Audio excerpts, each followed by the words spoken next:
نجرسكو، الأكلة اللي ما بيختلفش عليها اتنين. تعالوا نعملها مع بعض بشوية تكات هتفرق جدا في الطعم، ومتأكدة هتعجبكم. أول حاجة في وصفتنا النهاردة هنبدأ في الحلة على نار، حطيت مية سخنة مع رشة ملح، وهنبدأ نسلق المكرونة ما تسلقوهاش لغاية ما تستوي جامد جدا، خلوها نص سوا. وهنا في الحلة حطيت زيت زيتون، ممكن زبدة أو زيت عادي. هبدأ أشوح الفراخ، أنا استخدمت نص كيلو من الفراخ، صدور الفراخ، وقطعتها مكعبات بالشكل ده مع رشة فلفل اسود. ومش هقلبها، هسيبها لحد ما تاخد لون على اول جنب، وبعد كده هقلبها بالشكل اللي انتوا شايفينه. وخلاص بعد ما تاخد لون كويس هضيف عليها المشروم. استخدمت مشروم فريش، ولو في معلب برضو تمام. المتوفر عندنا مع رشة ملح وفلفل وكمون واي توابل تانية بتحطوها. هبدأ اقلب المشروم مع الفراخ، بتدينا ريحة حلوة قوي. هقلبهم لحد ما لونهم يبدأ يغير. هضيف عليهم نص معلقة من الثوم، واكيد هنرجع نقلبهم تاني. الثوم مع المشروم والفراخ ده ريحته خطيرة جدا. بعد ما تاخد اللون الحلو اللي انتوا شايفينه ده، في حاجة اتعلمتها ودي بتودي الطعم في حتة تانية خالص.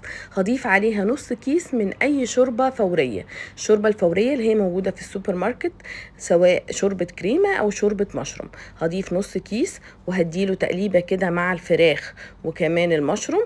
هديله بعد ما اديله تقليبة هضيف عليه كوباية كبيرة زي ما انتوا شايفينها كده في الفيديو من المية الدافية. ودي بعد كده هتعمل لنا الصوص الخطير اللي انتوا هتشوفوه بعد كده، ولو جربتوه متأكدة هتحبوه. ده شكل الصوص بتاعنا. بعد كده خلاص كده الفراخ بتاعتنا جهزت، هنسيبها على جنب وهنبدأ بالبشاميل. انا النهاردة هستخدم 1.5 لتر بس من الحليب.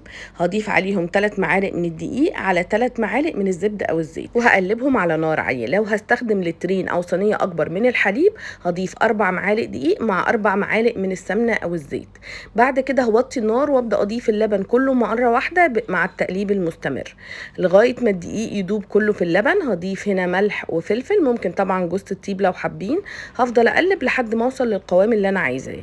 وفي الصينية اللي هتدخل الفرن حطيت نص كمية المكرونة، هضيف عليها نص كمية البشاميل، وبعد كده هقلبه كويس في الصينية، وهنبدأ نرص عليها الفراخ.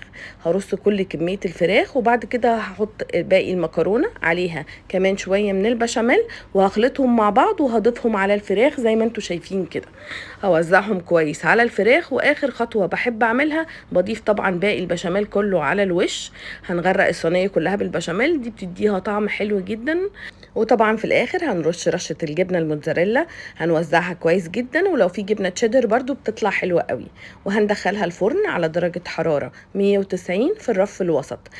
تكمل سوا كلها وهتاخد لون من تحت ومن فوق. لو ما خدتش لون من فوق هنشغل الشواية. جربوها ومتأكدة هتحبوها.